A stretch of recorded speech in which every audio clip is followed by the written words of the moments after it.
ബംഗാളിൽ മമതാ ബാനർജിക്ക് തിരിച്ചടി. പാർട്ടി ചിഹ്നവും പേരും നേടിയെടുക്കാൻ വിമത നീക്കം. ബംഗാൾ പ്രതിപക്ഷ നേതാവ് ഋതുപ്രത ബാനർജിയുടെ നേതൃത്വത്തിലുള്ള 10-അംഗ TMC പ്രതിനിധി സംഘം തെരഞ്ഞെടുപ്പ് കമ്മീഷനെ കാണും.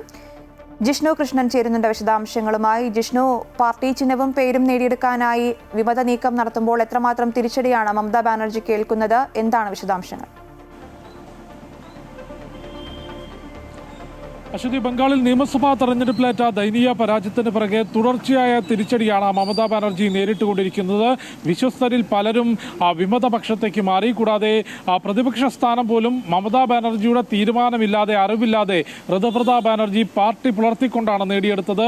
പാർട്ടിയുടെ ബഹുഭൂരിപക്ഷം MLA-മാരെയും അടർത്തിയെടുത്തുകൊണ്ട് 50 MLA-മാരുടെ പിന്തുണയോടുകൂടിയാണ് ഋതുപ്രത ബാനർജി പ്രതിപക്ഷ നേതാവായത്. അതോടുകൂടി കൂറുമാറ്റ നിരോധന നിയമവും ബാധകമാകില്ല. സമാനമായി പാർലമെന്റിലും കനത്ത തിരിച്ചടി നേരിട്ടു. രാജ്യസഭാ അംഗങ്ങൾ 4 രാജ്യസഭാ അംഗങ്ങൾ രാജ്യസഭാ അംഗത്വവും പാർട്ടിയിൽ നിന്നുള്ള അംഗത്വവും രാജിവെച്ചു. ലോക്സഭയിലാകട്ടെ 20-ലധികം MP-മാർ ഖഗോലിദോർ ദഷ്താറിന്റെ നേതൃത്വത്തിൽ NDA-യുടെ ഭാഗമായി. അത്തരത്തിൽ തുടർച്ചയായ തിരിച്ചടിയാണ് മമതാ ബാനർജി ബംഗാളിൽ നേരിട്ടത്. അതിന് പിറകെ ഇപ്പോൾ പാർട്ടിയുടെ ഔദ്യോഗിക ചിഹ്നവും പേരും കൂടി മമതാ ബാനർജിക്ക് നഷ്ടമാകുമെന്നാണ് നിലവിൽ മനസ്സിലാക്കേണ്ടത്. ഈ പാർട്ടിയുടെ ചിഹ്നവും പേരും നേടിയെടുക്കുന്നതിനായി ഋതുപ്രത ബാനർജിയുടെ നേതൃത്വത്തിലുള്ള പ്രത്യേക TMC സംഘം, പ്രതിനിധി സംഘം ഇന്ന് ഡൽഹിയിൽ തെരഞ്ഞെടുപ്പ് കമ്മീഷനുമായി കൂടിക്കാഴ്ച നടത്തും.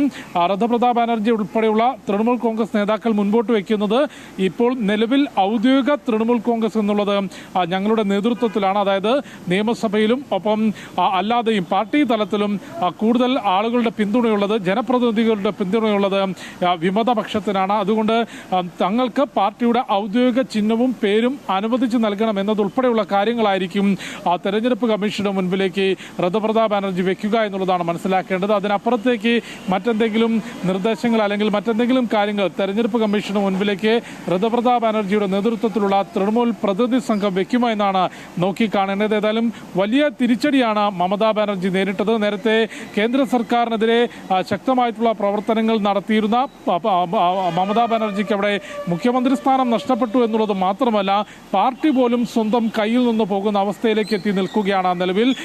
ഭൂരിപക്ഷം MLA-മാരും MP-മാരും വിമത നീക്കത്തിനൊപ്പം നിന്നു കഴിഞ്ഞു. അതിനിടയിലാണിപ്പോൾ പാർട്ടിയുടെ ഔദ്യോഗിക ചിഹ്നവും പേരും സ്വന്തമാക്കുന്നതിന് ഋതുപ്രത ബാനർജിയുടെ നേതൃത്വത്തിൽ വിമത നീക്കം ശക്തമാക്കുന്നത്. അശ്വതി. ശരി, ജിഷ്ണു കൃഷ്ണനാണ് വിശദാംശങ്ങൾ നൽകിയത്.